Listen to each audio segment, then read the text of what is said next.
Review week continues of the Let's Sew Easy Pants mini series I've been running on the channel. Today I'm sharing with you a pant style that is slim fit at the legs.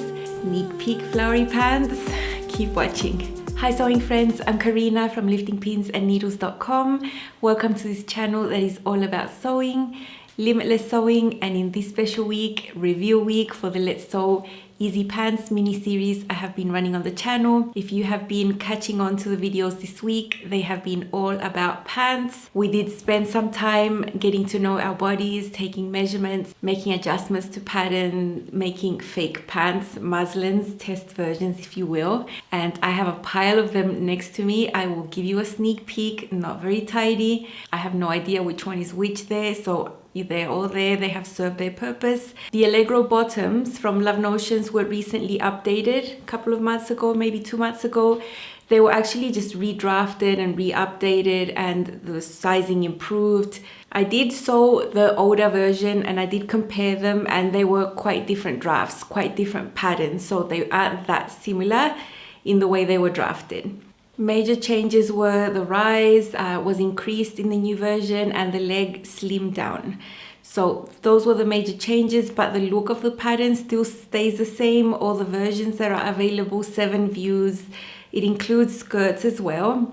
I have made the skirts. I've shown a video about a bunch of skirts I made. I love the skirts. I knew I wanted to tackle the updated version of the pants at some point. So yeah, I've done it. I have done the process and I'm very happy with the result. The mini series about sewing easy pants is based on pants that are easier to sew, easier to fit, meaning there aren't zippers and darts. They're not supposed to be fitted pants to the body. That type of pant that is pull on with an elasticated waist that would have different leg widths, but basically a basic pull on pant that might have some pockets. The Allegros are like this. They pull up. They have an optional drawstring with buttonholes there.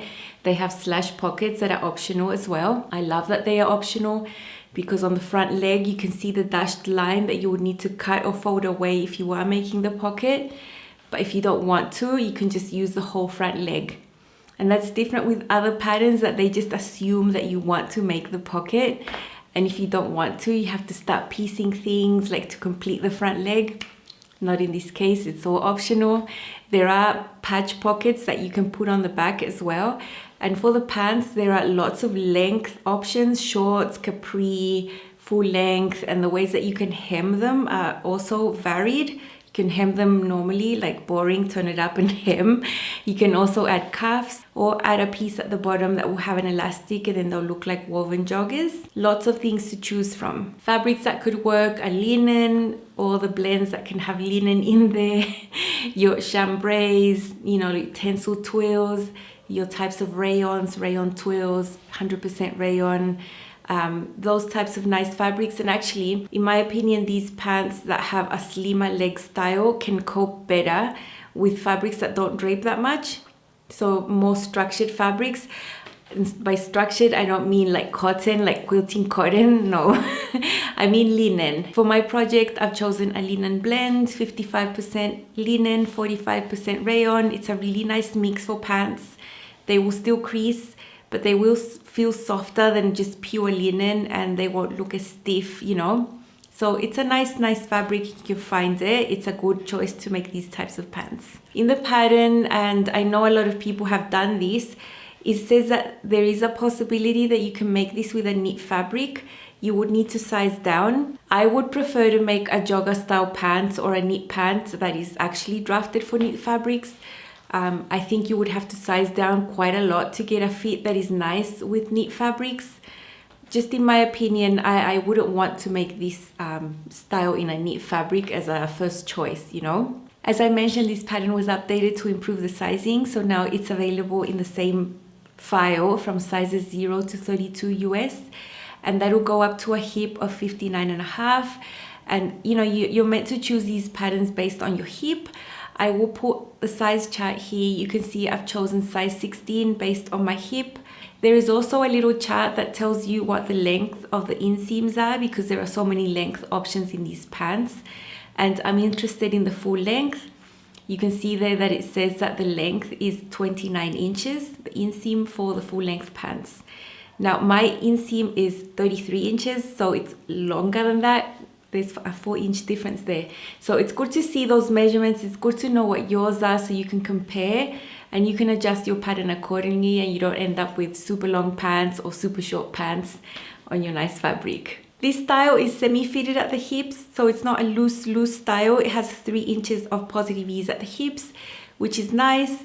I've said I prefer 2, but you know, between 2 and 3, there's not much difference. Now, if you go up to 4 or 5 inches of positive ease in pants, yeah, I don't like that. I like them to be in the semi-fitted range. It doesn't really matter what the leg style is, if it's a slim fit leg or a wide leg or just a straight leg. That doesn't matter. I still like the hips to be about 2 to 3 inches of positive ease, and these have 3. As I mentioned, I went through a process of making a few muslins, just 2 of them, and that is, it's not uncommon to make 2 muslins. For these, I did make them full length because I did want to see everything, you know. So I will scoot over again and give you a chart. Now, I really don't want to put you off making pants by showing you these charts. Remember, these are my adjustments, my personal adjustments, and they can serve as an example for you. I know you will probably have a very different height than me, a different shape, all that will be different. So if you see that there's lots of adjustments here, just take into account that I'm 5'8". I always need to alter the rise front and back. That is a given. It's like dropping the bust out for me. So you might not need to do that. You know, the pattern might be okay for you. You just need to measure and compare, or you might need to shorten these. You know, the pants might be too long on the rise for you. So I'm just showing you what I do and how I adjust to me. And you can use that as an example, either to do the same or the opposite, because adjustments are sort of the same. You either add or you overlap, you know, things like that. So I'll put my chart here. You can see on the blue that I've added to the rise on the front and the back the same amount, 1 inch. By doing the same on the front and the back means I have even side seams. I did need to add 1 inch on the front. I did need to add 1.5 inches at the back. And that extra 0.5 inch I needed to add at the back, I slash up to the seam line, not to the edge of the paper, spread apart, and it's like a little wedge. That's shown in red, and that's a 0.5 inch extra I needed at the back. Very similar adjustments to other pants that you have seen me make, and they tend to be in similar quantities. I know I am taller than most of these patterns are drafted for, and I can sort of see a pattern emerging, but that doesn't mean that if I take another pattern, I will automatically add those amounts without even measuring. No, I will measure, because every pant is different. And you know, you need to consider what the pant has, what your body has, and adjust accordingly, not just do automatic things, you know. I'm just putting that out there. Okay, after fixing the length of the rise, front and back, I tried on my muslin and then I started tweaking the curves there on the back. Now for the Allegro bottoms, I knew right away, just by looking at the pattern piece and looking at the shape, that the curve on the back was shallower than other pants I have made myself that fit me. And when a curve is more shallow, it means that there's more space for the bottom there. So basically this pattern was drafted for a fuller bottom than what I have. So that meant I needed to scoop in at the back. And I started doing that by putting it on, trying on little bits at a time, and I ended up scooping in 5/8 of an inch, which is about as much as I'd be comfortable to do without really deforming the pants. You know, by that amount, I didn't really add anything else to the side seams, because I was trying on and I felt I still had enough ease on the hips. But I did that little scoop very carefully to make it as neat as I could and that it would match my shape, and I achieved a better fit on the back with that adjustment. Now on the front, I also had to scoop in the curve a little bit, just 1/4 inch. And now I just had one more thing to adjust with these pants, and these have got to do with the fact that they have a leg that is slimmer fit comparing to the pants I've shown you in the recent videos. I had one style that had more of a straight leg, The next video I showed you a pant that was very wide leg, and now this one I find is the slimmest leg fit. And I had some wrinkles pointing at the back, my back. I'll see if I find the picture here. These pictures are very ugly, ladies. I had a wrinkle pointing to the mid-thigh area on the back. That just indicates that I needed more space there. Just around the 4 thighs, I needed more space around my thighs. And with the same muslin that I'm sewing at 3/8 of an inch seam allowance, because that is what this pattern has, I just let out the whole inseam and just sewed that whole inseam with 1/4 of an inch instead of 3/8, just to see if the fit improved. And the improvement was very, very noticeable, even with that tiny amount. So that's why you can see a line going all the way from the inseam all the way down to the hem for the front and the back. I basically added 1/4 of an inch there all the way through. That gives me 1/2 an inch extra at the thighs, and it did really make a difference into how the pants look on the back. They look smooth on the back. I got rid of that little wrinkle that was very pesky and was annoying me, and that is what I needed to do. Now the purple lines on the bottom, they are just because I'm taller. It might not be the case for you. I did need to add 4 inches. I divided those 4 inches into 2 separate areas, 2 of them around the knee area, and then the rest that I needed to add, I just cut an extra shorten and lengthen line down below and added them there. After doing all these tweaks and having this muslin that fit really well, that I was very happy with, I went ahead and got my final fabric. Very excited about this fabric. I have been hoarding it for pants, and it's so beautiful and so happy, and it's like a dream pair of pants with this fabric, really. And for the sewing in Up Close and So Personal, I'm going to show you how to transform the pocket bag into patch pockets. I decided to put patch pockets on these just to do something different. I have already shown you how to do 2 types of pockets, one with a slash, the other one with a curve. And patch pockets it is on the front. I love them, so I'll be concentrating on the pockets. I've been showing you different sewing constructions, and the Allegro Bottoms uses a different order of events, so you'll see that as well. Super fun little segment coming up. Let's hop into it. What can I do? Time flashed by and I woke up on the other side of the moon. This is the front leg, and you can see I have a completed hip right there. That is because on this pattern there's a line there, and it's optional if you want to cut the line to have the slash pockets or not, or you can just leave it plain. I didn't cut it because I'm planning to make another type of pocket. These are the 2 pattern pieces that you would use if you were making the pockets. This one that has the slash is the one that would go sewn onto there if you had actually cut that out from the pant. And then this is the one that would go behind it and would complete the hip area there. So I'm not going to use this one, I'm going to use this one. You can see it takes the shape perfectly there. It's the same size. This is the original pattern piece. And I'm going to be transforming this into a patch pocket that you sew on top of the leg. But I mean, just take a scrap paper. I'm going to retrace it because I don't want to ruin my original pocket. The shape of the pocket at the bottom is curved like that, and I just want to transform that into a rectangle. So it'll be straight there and then straight up. So on my scrap paper, I've just drawn a straight line, and that will be the bottom of the pocket. And I'll align these to this other bit there. So that one is touching the straight line, and that one there is touching the edge of the paper, and that will make the rectangle shape there. So I've just pinned my pocket piece, my original one, onto this paper there, so it doesn't move around. But I've already got this straight edge sorted the way I want it to be, and I'll just trace around the edge.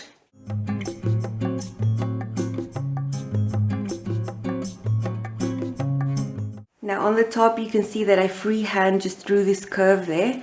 What I did was measure from that tip in 3.5 inches and made a line, and then from this tip down I measured 5 inches. So that is how then I just got a curved ruler and just united these and got to a shape that I like. I think that is the shape right there.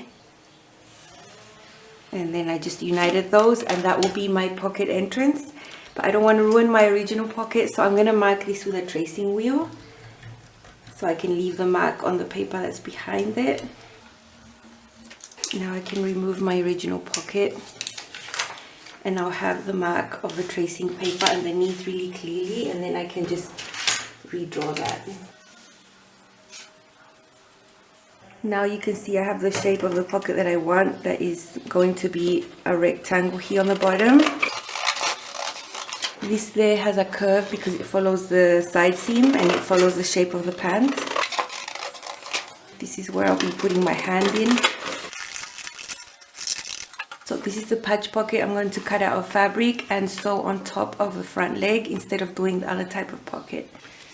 So this is my patch pocket piece. I will save this piece to use later. I haven't destroyed my original piece. You know, I just drew some lines on it and I used it to trace the general shape. I know I'm going to fold this under by 1/4 inch right there. So I'll just make a little notch 1/4 inch away there. And I'll mark that on the pant leg itself. So I know that that edge of the pocket has to align in that little place right there. I'll draw a little line there. And then draw that mark here on the side so it's easier to align them afterwards. I'm going to make a little facing that will be sewn onto here and then flipped under. So I've just got a scrap paper underneath my pocket piece and I've traced around there, and around there. So I have the shape. Then I can just remove that and I'll probably make this facing like 1 inch wide there, so it won't be that wide. I will be stay stitching this pocket edge and I will be interfacing this little facing. So that's how this little edge is going to be finished. I want to mark the grain line on this little facing, so I've marked it on the main pocket and that's parallel to the edge there. That's a rectangle, and from there I've made a parallel mark with my tracing wheel that's going to mark underneath where the little facing is. So then I can mark it. So I have a mark right there and I'm just going to draw that. I've drawn it on the facing so that I make sure I put this piece correctly on the grain line. This is the fabric I have left to cut out these 2 pockets and they fit right on the edge. Look, just like right on the edge. I couldn't have made that one wide out or anything. I've got this on the edge right there and this one too. So if you want to ask me if I'm trying to match patterns with the flowers on my legs, whatever, it's just not possible. So the whatever print is there is just going to be there. And on that little scrap, I'm going to get the facing. I will interface this piece first and then cut out my facing to conserve the shape and the size. Block fusing, that's what I do to facings, so that it does match this perfectly right there.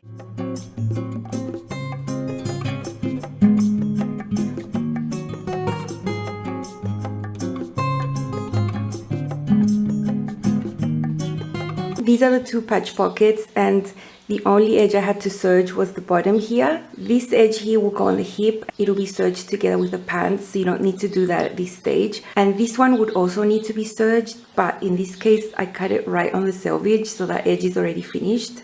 So I didn't need to do that. I've stay stitched this curve and I have my facing pieces that have already been serged on the edge and interfaced. You saw me block fuse those. And so I'll just match these to the shape right sides together there. And I'll just pin them and sew this together with 1/4 inch. I won't need to trim the seam allowance because it's already small. I'll then just snip, snip, snip, flip, understitch, and then top stitch, as you do with most pockets.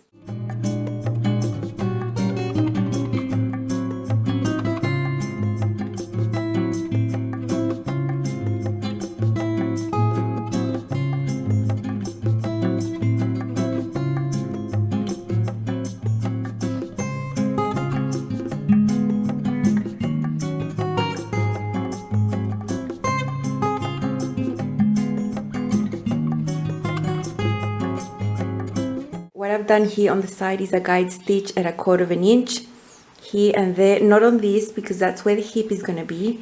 So you can see that with a long stitch length. I can whip that out now. Helps me press that super precisely and neatly all the way through and not just eyeballing it. So guide stitches are always something that I do on pockets or anything that just needs precision. And then you can see how easy that comes off. These 2 are ready to just be put onto the front leg where they have to go, and then I'll just quickly hand baste these onto the front legs and then sew them on, and I'll just be sewing on the edge with edge foot.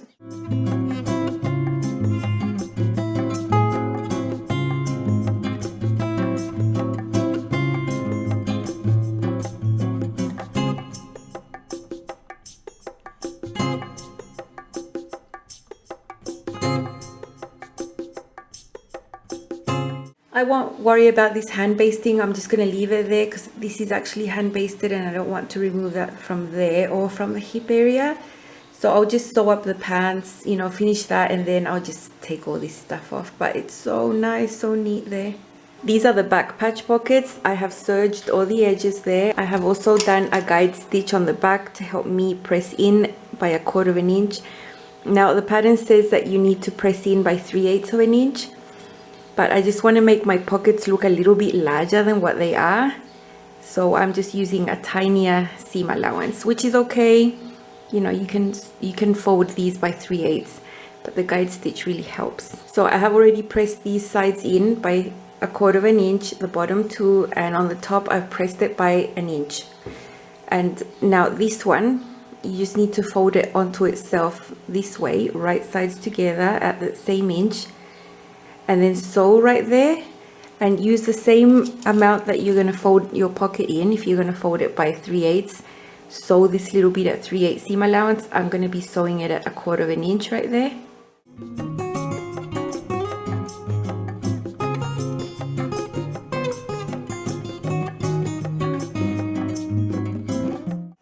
So now these can be flipped like that, and because you sewed it at the same seam allowance that the fold is, that's just going to be like that. And so this can now be put onto the back legs in the place that you want them to be. I did a muslin, and I know because I put my pocket piece there where I want it to be. So I'll just hand baste these onto the back legs and then just sew them on, and I'll just be sewing on the edge.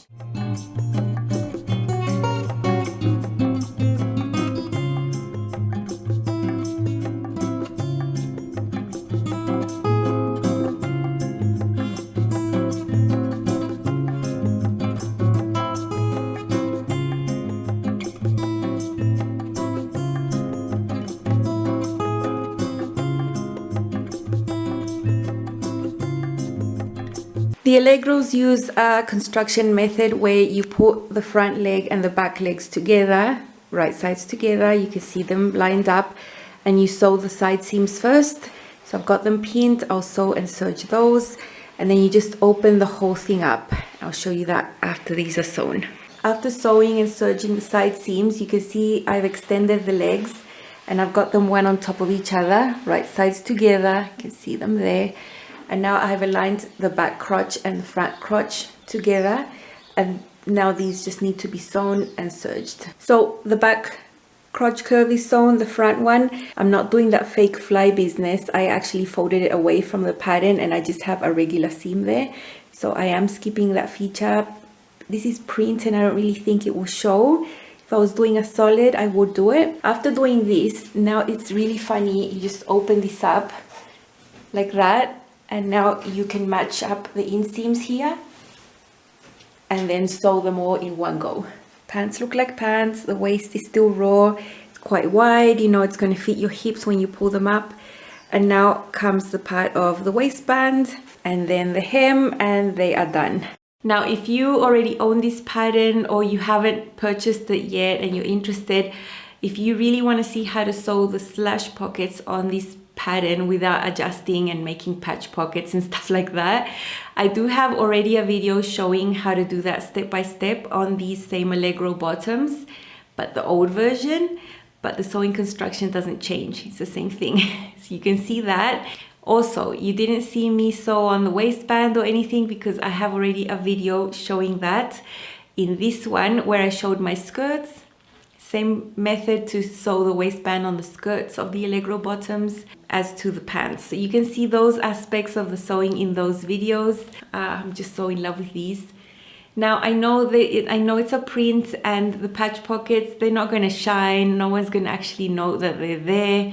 I know they're there, and I wanted to have them instead of, you know, the slash pockets. I hope the camera can focus so you can see this entrance there. Little facing inside that I drafted for this, and it's been top stitched. I've done this with care, and it's very neat. It goes across there, rectangle up. I didn't want them to be curved. They could be curved, I just wanted them straight, and that's why you saw me adapt them like that. Super nice. The measurements I gave you to do this little curve, you can use the same ones or just do whatever you want.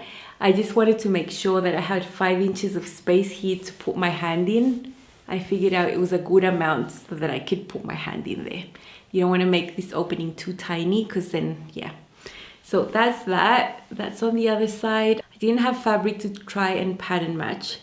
So that's why that flower is like cut off in half there. Now, look at this front seam there. There's a flower and it comes from 2 separate pieces of fabric because there's a seam right in the middle. And it seems like I tried to pattern match, but it was totally non-intentional. It just happened like that. What I did really worry was that one of these big flowers would end up being right there on the front crotch. I did not want that. So luckily I don't have any of them huge flowers, right? That would have looked terrible. So that is the front. I did the waistband simple without the drawstring, so I didn't do buttonholes or any of that. That's purely decorative. I mean, I don't need a drawstring to keep up my pants. And I did top stitch that. This waistband is different because it has an inner piece and an outer piece and it is slightly curved. So there is some understitching in there to keep the inner waistband inside. And it's super neat. And at the back, I put patch pockets there. Now, if you have made a muslin, make sure that you put your muslin on and you can just pin the paper pattern piece onto your muslin and see where you want it to be. I usually find that most patterns that have a reference mark, they tend to mark it low. Like, I don't know, at least for my body. I always want a patch pocket to not go onto the curve here. So if my bottom's there and it's already curving in, I don't want the pocket to be like hidden under that bottom. You know what I'm saying?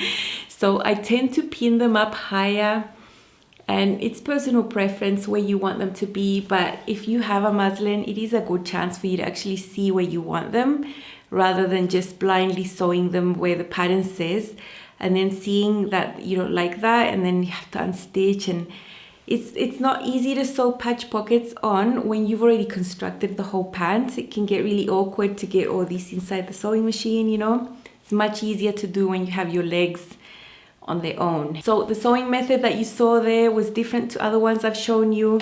Look, you know, when you like a method and you get used to it, you'll start sewing however you want. For these pull-on styles, it doesn't really matter. It does get really important when you have zippers on the back or on the hip or on the front, depending on the style of those pants that are like fitted and have those types of closures. Then the order of events can be super, super important. But for these pull-on pants, you know, any of these 3 methods I have shown you, you can do, and you will have a very similar result. It's just seeing what you like best, what you think is more fun. I personally like the method where you do separate legs, you turn one inside out and put it inside the other, and then you sew the crotch. That is my preferred. That is how I started sewing as a kid. It's like more intuitive for me, but they all work. So nothing to see but seams. Very boring inside, but you know, these are very wearable pants. They're very comfortable pants. I know I will make more. These are my flowery Allegro pants. Love them. I think out of all the ones I've sewn, these are the ones that have the slimmer type leg while still having that same type of ease at the hips here. So I'm really happy with the fit that I've been able to achieve with these pants. Full length. I did have to lengthen quite a bit, and I have patch pockets on the front and on the back that I will show you in a tad. Love this print with this fabric. It's so nice and just so flowery and such happy pants.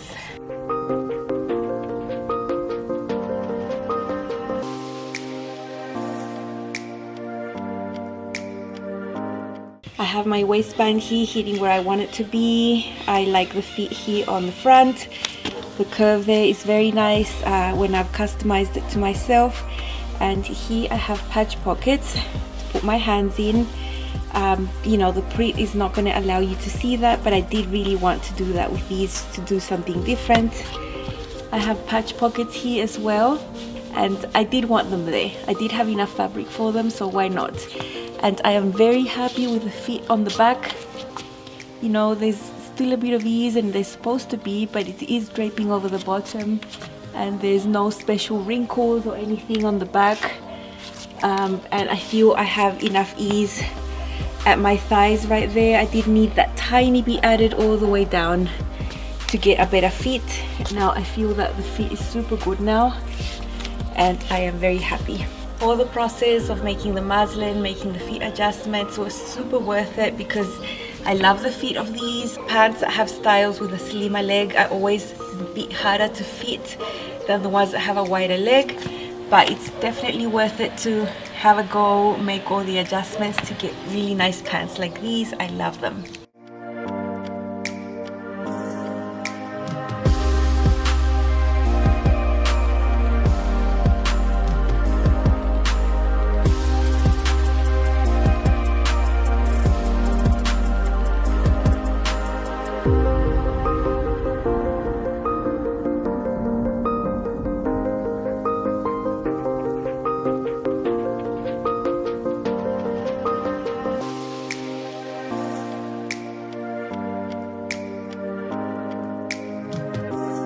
All these 3 patterns I have sewn and tweaked to fit me perfect. They are priceless, literally they are priceless.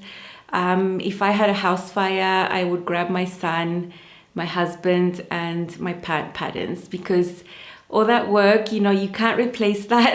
So just keep them in a safe place and look after them when you get them to fit you. I wanted to just take a second to talk about what you might think about your body after doing all this process. The process of measuring yourself, getting to know your body, is a really big experience. It makes you learn a lot about yourself, and you know your body more than anyone else does. You live with it. You see it every day. You experience life in your body. I really don't want you to think things about your body based on how patterns fit you, because patterns are made for other people. They're made based on a standard that is out of our control. I really don't know what the standard is for this brand or that brand, what they consider standard, what height they consider standard, what shape. So, you know, comparing your body and how your body fits on a specific pattern, and then self-diagnosing yourself with fitting issues that don't have very nice names, is not very kind to yourself. Just be careful of letting those thoughts really get deep into you and affect you.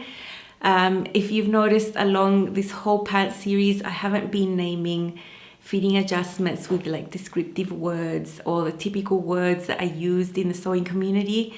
And I don't really want that to be the theme about fitting pants. If you've noticed on all these pants I've been making those curves on the crotch curve at the back shallower.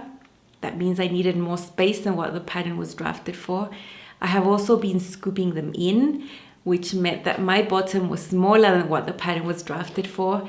And same as the shape of your bottom, that is such a personal topic. We are seamstresses, we sew our clothes, we have the capacity to make clothes to fit our uniqueness, fit our curves, our shapes, our volumes, and we can adjust patterns for them to work for us. You can adjust any pattern to make it work for you. You just need to look very well at the pattern, look very well at yourself, compare, make little changes. And if you watch this entire series, I'm sure you're going to achieve your perfect pant. Well, let's not aim for perfection, but let's aim for something that you're very proud to wear, to go out there in the streets and be happy that you made your own pants that fit you the best you can achieve them to be, and with the fabric that you've chosen. It's the best combination. You get the best fit for yourself with the best fabric, and you can go outside feeling amazing. That's what I've wanted to achieve with this whole series, and I really, really hope you've enjoyed it and that it's helped you from the bottom of my heart. Thank you so much for watching, and I will see you again very soon. Bye.